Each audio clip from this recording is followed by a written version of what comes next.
మరో బ్రేకింగ్ చూస్తున్నాం. రాష్ట్రంలో బీజేపీ అనూహ్యంగా 8 ఎంపీ స్థానాలను గెలుచుకున్న నేపథ్యంలో కేంద్ర కేబినెట్లో ఎవరెవరికి బెర్త్ లభించనుంది?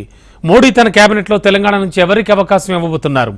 ఏపీలో టీడీపీ, జనసేన, బీజేపీ కూటమి భారీ విజయం సాధించిన దృష్ట్యా కేంద్ర కేబినెట్ కూర్పునకు సంబంధించి తెలంగాణ కోటాపై ఎలాంటి ప్రభావం పడనుంది? ఇలాంటి ప్రశ్నలపై రాజకీయ వర్గాల్లో చర్చ జరుగుతోంది. ఒక కేబినెట్ మంత్రి పదవితో పాటు 1 లేదా 2 సహాయ మంత్రి పదవులు దక్కే అవకాశం ఉంది.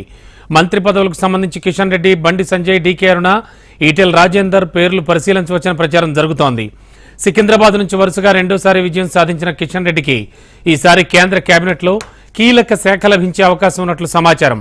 ఇక దీంతో పాటు బండి సంజయ్, డీకే అరుణ, ఈటెలలో ఒకరికి లేదా 2 సహాయ మంత్రులుగా కూడా అవకాశం లభించవచ్చని ఊహాగానాలు వినిపిస్తున్నాయి. భవిష్యత్తులో తెలంగాణలో అధికారం కైవసం చేసుకోవడమే లక్ష్యంగా పార్టీ అగ్రనాయకత్వం కేంద్ర కేబినెట్ పదవుల కేటాయింపు, రాష్ట్ర చీఫ్ బాధ్యతలపై నిర్ణయం తీసుకుంటున్నట్లుగా శ్రేణుల్లో టాక్ నడుస్తోంది.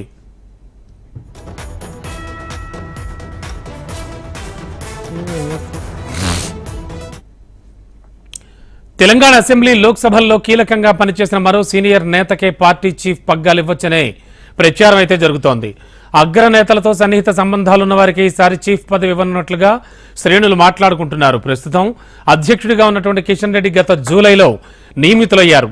ఎన్నికలు ముగిసిన నేపథ్యంలో వచ్చే నెలలో కిషన్ రెడ్డి చీఫ్ బాధ్యతల నుంచి తప్పించి మరో సీనియర్ నేతకు అధ్యక్ష బాధ్యతలు అప్పగించేందుకు అధినాయకత్వం యోచిస్తున్నట్లుగా సమాచారం.